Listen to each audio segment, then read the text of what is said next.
Trigger warning. This video contains descriptions of slavery, police violence, and racist ideas. Please watch at your own discretion. If you choose to watch this video, please do what is needed to take care of yourself. For example, if the content becomes overwhelming, take a break from watching.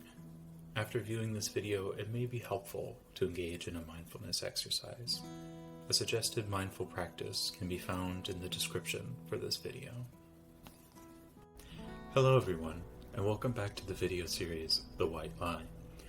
Today we'll be taking a look at what white people can do to become increasingly aware of the meaning and impact of whiteness, and how we as white people can be intentional in weaponizing our privilege for the good of social justice. For those white persons who've been following along with this video series, I imagine there may have been moments along the way where you felt uncomfortable, as though something secretive has been exposed. You may have felt defensive, angry, or confused. You may have thought, but I'm not racist, or I've never done anything like that. I know these reactions may happen, because these were my reactions when I first began to understand how pervasively systemic whiteness has ingrained itself in our world and in myself. When white people wake up to whiteness, we can become defensive, lashing out at persons of color in the discomfort of seeing ourselves as we really are. However, this discomfort is not the pain of injustice, but rather it is the pangs of white fragility. The more you embrace your discomfort, the more you will be able to change, confront your defensiveness, and blossom. However, the world of whiteness resists change at every avenue. The very algorithms that sort your Google search results, your Twitter feed, and Facebook page sort the voices that align with your racial identity to the top. To grow, white people must intentionally choose to listen and to hear the words of persons of color again and again and again. About this time last year, I realized that much of what appeared on my social media was written by white men like me.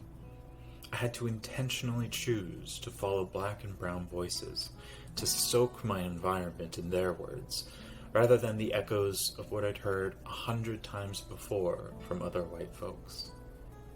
However, it is not simply enough to just hear. We must listen with humility, curiosity, and work to remain present to learn from those who have lived with racism for their entire lives. Here are some of the voices that were incredibly helpful to me as I worked to change my own algorithm. The purpose of listening is to learn what those most affected by whiteness and racism are advocating for. Like it or not, as a white person, your voice contains significant heft and weight. We must use that power to intentionally dismantle the systems and structures that gave us that power. First and foremost, by listening to how persons of color want us to make that change happen.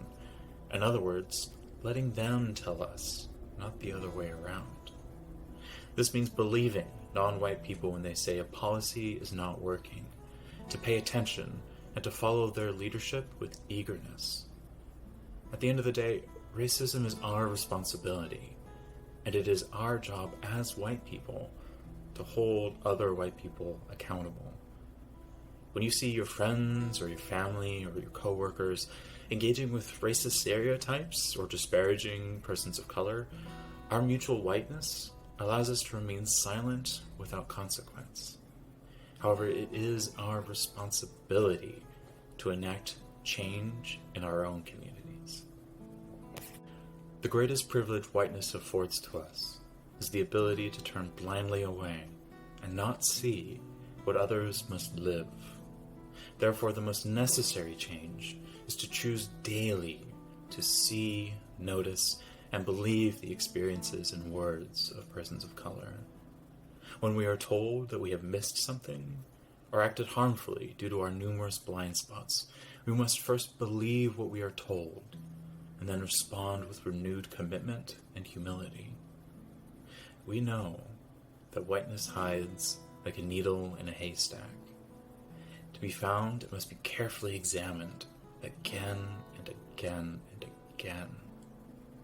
This is our charge, our responsibility, and it is our path forward.